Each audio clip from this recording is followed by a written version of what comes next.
나는 10년 동안 미망인으로 살았다. 남편의 관이 도착한 그날, 나는 그의 유품 속에서 피로 물든 편지를 발견했다. 사랑하는 지은아, 미안해. 내가 죽은 척한 이유는? 우리 아들을 지키기 위해서야. 그 편지는 내 인생을 산산조각 냈다. 해병대 대위로 전사한 줄 알았던 남편, 강민준. 그는 살아 있었다. 그리고 그에게 숨겨진 아들이 있었다. 그 아이는 내 것이 아니었다. 아니, 어쩌면 그 모든 게 거짓말이었을지도 모른다. 나는 그날 밤, 비가 쏟아지는 한강 다리 위에서 울부짖었다. 10년의 슬픔이 배신의 칼날로 변했다. 이제 나는 복수를 시작한다. 하지만 이 복수는 나 자신을 파괴할지도 모른다. 서울의 겨울은 언제나 차갑고 잔인했다. 특히 2015년 그날, 민준의 장례식 날씨처럼. 나는 검은 상복을 입은 채로 장례식장 한 구석에 서 있었다. 주변은 해병대 동지들로 가득 찼다. 그들은 민준의 영정을 보며 눈물을 흘렸고 나는 그저 미소 지었다. 미망인의 미소. 그것이 내 역할이었다. 지은 씨, 강대위님은 영웅이야. 북한과의 교전에서. 그렇게. 부대장의 말에 나는 고개를 끄덕였다. 하지만 속으로는 웃음이 나왔다. 영웅. 민준은 영웅이 아니었다. 그는 겁쟁이였다. 아니, 더 나쁘다. 그는 배신자였다. 장례식이 끝난 후 나는 그의 유품 상자를 집으로 가져왔다. 작은 아파트, 강남의 변두리. 민준이 전역 후 살았던 곳, 10년 동안 나는 이곳에서 홀로 버텼다. 그의 연금을 받으며 그의 사진을 보며. 하지만 그날 밤 상자를 열자 모든 게 무너졌다.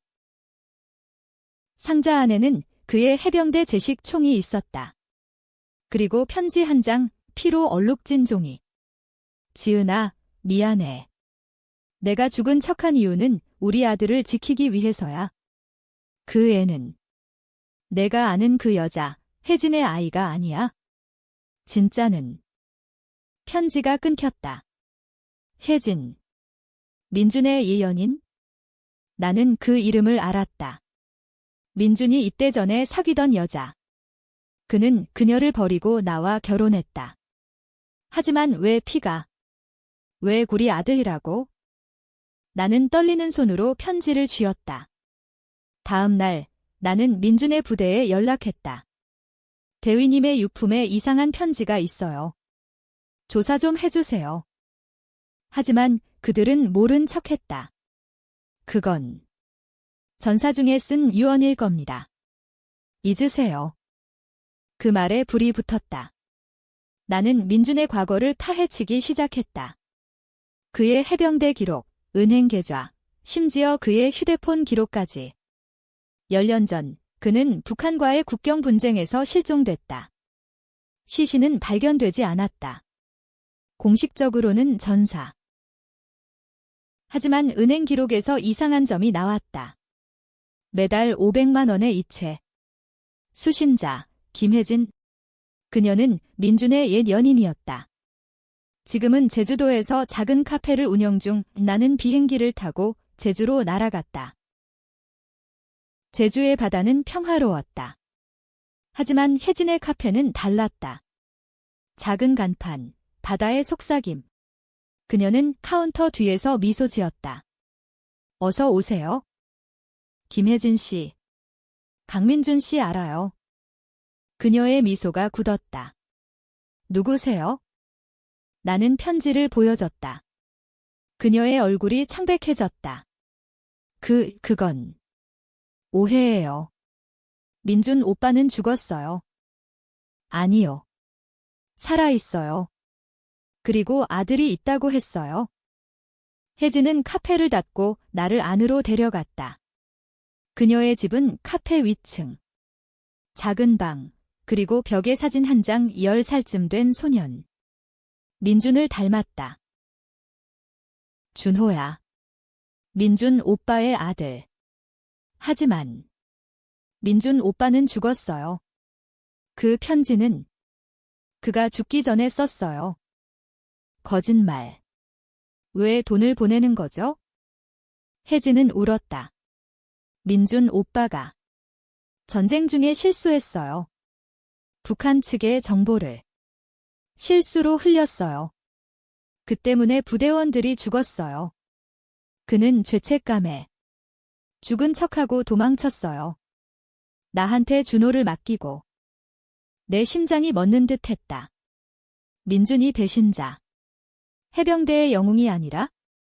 그럼 내가 왜 미망인으로 사는 거죠? 왜 나한테 아무 말도 안 한 거예요? 민준 오빠는 당신을 사랑했어요.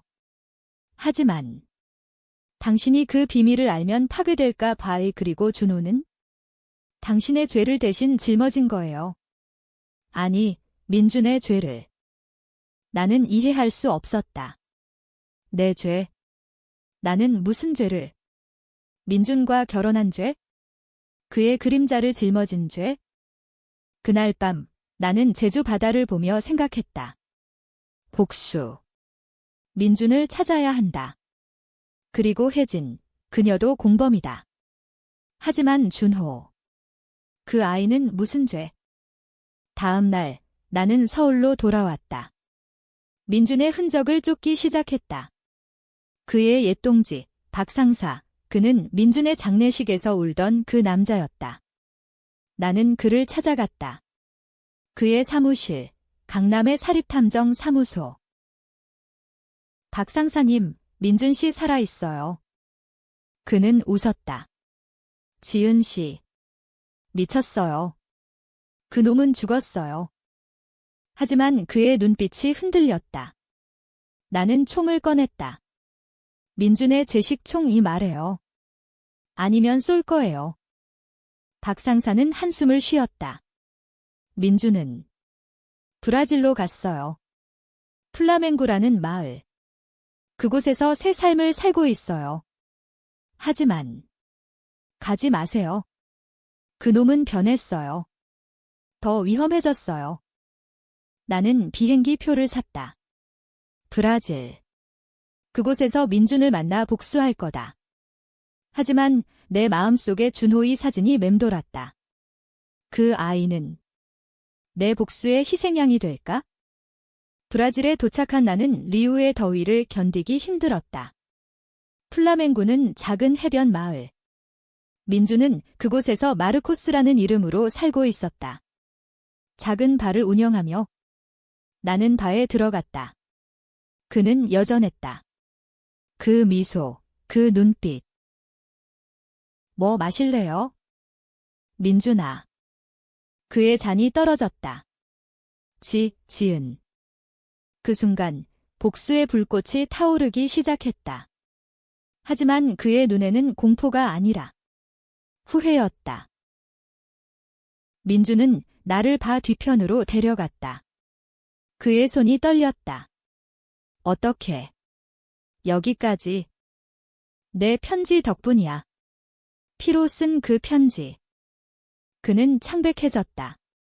그건 내가 다쳤을 때 썼어. 북한과의 교전 중에 총에 맞아서 죽을 줄 알았어. 죽은 척한 이유는? 민준은 창밖을 봤다. 플라멩고의 해변, 파도가 부서지는 소리. 내 실수 때문이야. 부대의 명령이 내려왔어. 북한 측의 첩자 정보를 빼오라는? 하지만 내가 혜진의 연락처를 실수로 흘렸어. 그녀의 오빠가 북한의 협력자였거든. 그 정보가 새나가서 동지 5명이 죽었어. 나는 소리쳤다. 그럼 왜 나한테 말 안 한 거야? 왜 미망인으로 만들었어? 너를 지키려고. 내가 알면 내 삶이 끝날 테니까. 군검찰이 나를 쫓았어. 배신죄로.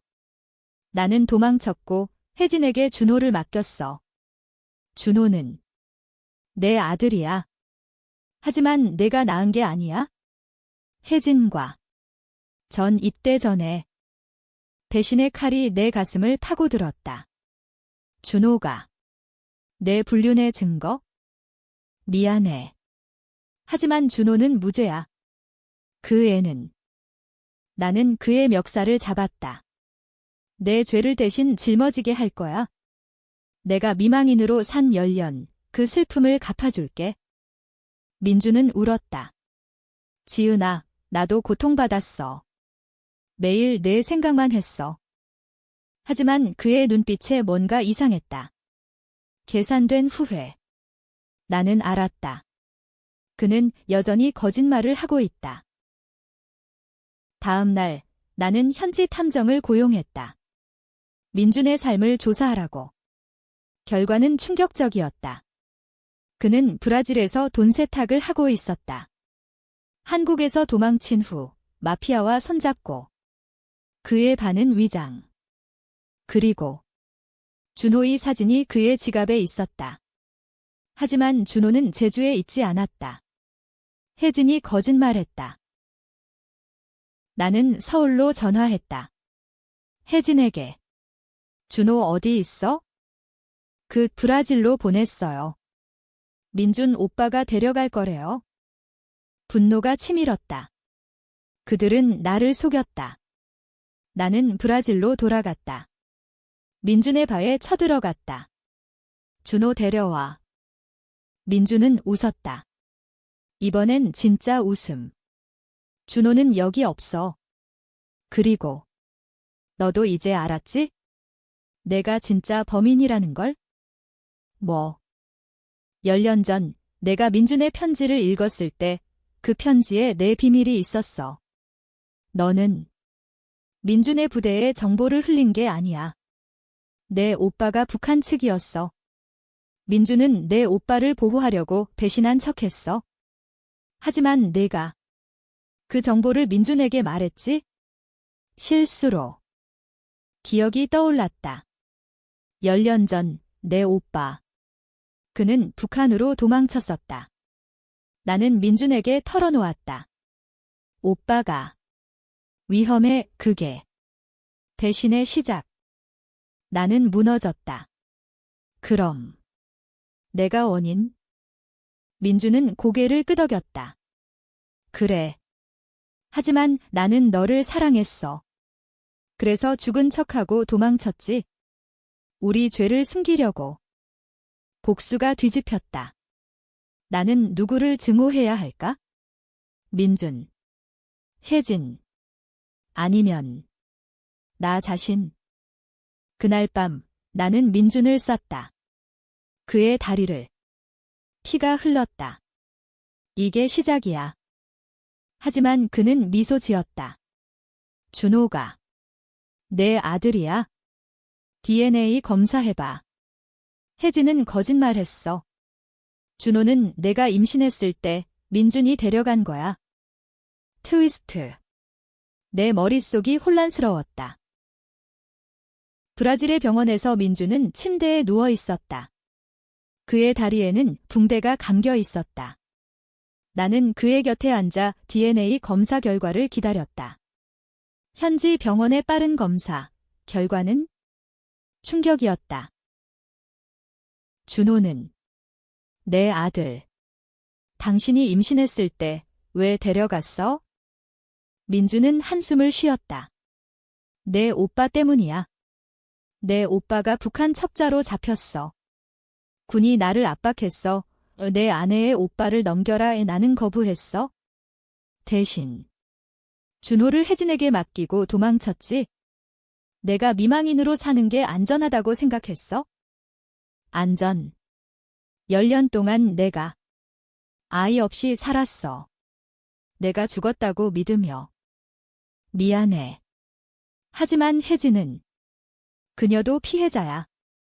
그녀의 오빠가 첩자였으니까. 우리 셋이 얽힌 거지? 나는 병원을 나왔다. 플라멩구의 거리, 태양이 뜨거웠다. 나는 혜진에게 전화했다. 준호 데려와.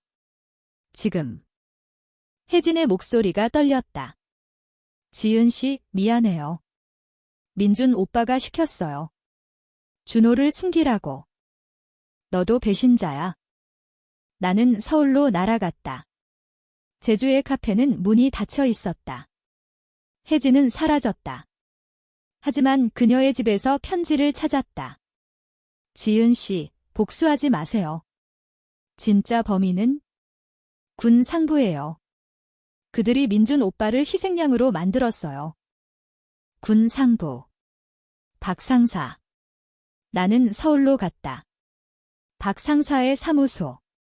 그는 사라졌다. 대신 그의 책상 서랍에 파일이 있었다. 강민준 사건. 그 안에는 모든 게 있었다. 민준의 배신은 조작. 군이 북한과의 긴장 고조를 위해 영웅을 만들려 했고 실수는 덮었다. 하지만 내 오빠의 첩자 정보가 새나간 건 박 상사의 지시였다. 박 상사는 민준의 동지이자 그의 라이벌. 민준이 승진을 앞두고 있었으니까. 그는 정보를 조작해 민준을 희생양으로 만들었다. 복수의 대상이 바뀌었다. 박 상사, 나는 그를 쫓았다. 그의 흔적은 인천의 창고로 이어졌다. 밤, 비가 오는 창고. 그는 그곳에 있었다. 총을 들고. 지은 씨. 왜 여기? 내가 다 한 거지? 민준을 배신하게 만든? 그는 웃었다. 맞아. 민준 그놈, 나보다 우월했으니까. 하지만 너도 공범이야. 내 오빠의 정보를 민준에게 말한 건 너잖아. 총성이 울렸다. 그의 총 하지만 빗나갔다. 나는 민준의 총으로 그를 쏘았다. 어깨. 이게 내 복수야. 박 상사는 쓰러지며 말했다. 준호. 그 애는 내 아들이야. 혜진과 내가 모르는 사이에. 또 티스트. 준호의 아버지가 박 상사? 나는 혼란에 빠졌다. DNA. 아니, 민준의 말은 거짓이었나? 서울의 지하 벙커 같은 창고에서 박 상사는 피를 흘리며 웃었다. 준호는 내 피를 이었어. 혜진은 민준을 버리고 나와. 그 애를 낳았어. 나는 믿을 수 없었다. 증거.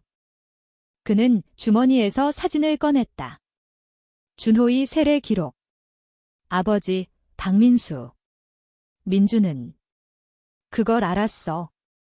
그래서 준호를 데려가려 했지? 하지만 내가 막았어. 모든 게 뒤집혔다. 민준은 준호를 구하려 했던 게 아니라 복수하려 했던 건가? 혜진의 불륜을 이용해? 나는 박 상사를 묻고 경찰에 신고했다.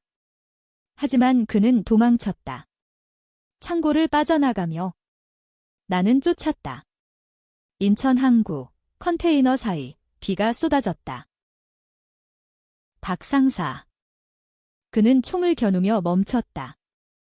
지은아, 그만해. 이 모든 건 군의 더러운 비밀.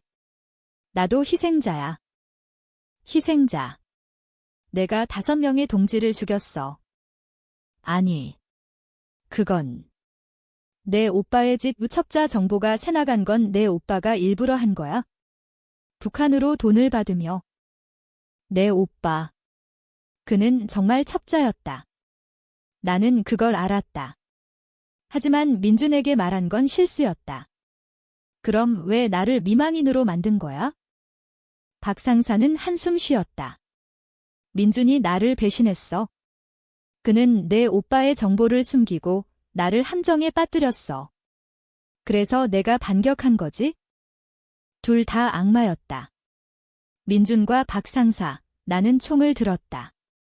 누구를 쏘아야 할까? 그 순간 총성이 울렸다. 박 상사가 쓰러졌다. 등에 총알. 뒤에서. 혜진이었다. 그녀의 손에 총. 혜진. 왜? 준호를. 지키려고. 박 상사는 준호를 데려가려 했어? 혜진은 울었다. 진실은. 준호는 민준의 아들이야. 하지만 박 상사가 DNA를 조작했어. 복수를 위해. 나는 미칠 것 같았다. 그럼 복수는 끝난 거야? 혜진은 고개를 저었다. 아니. 군 상부가 아직 있어? 그들이 우리를 쫓아. 우리는 함께 도망쳤다. 제주로. 준호를 데리고. 아이는 10살, 순수한 눈빛. 엄마. 그 말이 내 심장을 찔렀다. 나는 엄마가 될 수 있을까? 이 모든 배신 속에서? 하지만 준호의 눈빛에 박 상사의 그림자가 보였다. 정말 내 아들일까? 제주의 카페, 바다의 속삭임. 우리는 그곳에 숨어들었다. 준호는 카페 구석에서 그림을 그렸다. 파도와 백 할아버지가 그려졌어. 그의 할아버지? 박 상사. 혜진은 커피를 타며 말했다. 지은 씨, 미안해요. 모든 게 엉켜 있었어요. 민준 오빠는 당신을 사랑했지만 죄책감에 도망쳤고 박 상사는 질투에 미쳤고 나는 그냥 준호를 지키고 싶었어요. 그럼 왜 나를 속였어? 민준 오빠의 편지 때문이야. 그는 죽기 전에 썼어요. 지은에게 준호를 넘겨. 그 애는 그녀의 아들이야. 하지만 박 상사가 그걸 훔쳐서 조작했어요. 민준은 죽었다. 브라질에서 내가 쏜 총상으로? 전화가 왔다. 브라질 병원. 마르코스 씨 어제 사망하셨어요. 민준이 죽었다. 내 복수가 그를 죽였다. 나는 무너졌다. 그럼 모든 게 헛된 거야? 혜진은 준호를 안았다. 아니, 이제 새로 시작할 수 있어요. 군은 우리가 증거를 들고 가면 끝나요. 박 상사의 파일. 하지만 그날 밤 카페에 불이 났다. 군 상부의 사람들. 그들은 파일을 노렸다. 총격전. 혜진이 다쳤다. 준호는 울었다. 나는 총을 들고 싸웠다. 준호. 도망쳐. 아이를 데리고 바다로 달렸다. 제주의 야경, 불꽃이 타오르는 카페. 혜진의 외침. 지은 씨. 사랑해요. 혜진이 죽었다. 그녀의 희생으로 우리는 도망쳤다. 서울로 돌아온 나는 군에 파일을 제출했다. 박 상사는 체포됐다. 하지만 트위스트. 그의 재판에서 그는 말했다. 준호는 내 아들이야. 그리고 지은. 그녀가 진짜 첩자 정보를 흘린 거야? 그녀의 오빠를 보호하려고. 증언자들이 나왔다. 내 과거. 오빠의 첩자 행적. 나는 군 법정에 섰다. 나는 실수했어요. 하지만 민준을 사랑했어요. 판결, 무죄. 하지만 내 삶은 끝났다. 미디어는 나를 배신의 미망인이라고 불렀다. 준호와 나는 작은 마을로 도망쳤다. 부산의 바닷가. 아이는 나를 선마라고 불렀다. DNA는 내 것이었다. 박 상사의 조작이었다. 하지만 밤마다 꿈에 민준이 나온다. 지은아, 복수는 끝나지 않아. 나는 준호를 안으며 생각했다. 이 복수는 승리일까? 아니면 영원한 비극? 독자들은 논쟁할 거다. 나는 피해자인가, 가해자인가? 민준은 영웅인가, 배신자인가? 준호는 우리 모두의 희망인가, 저주인가? 바다가 속삭인다. 계속 살아.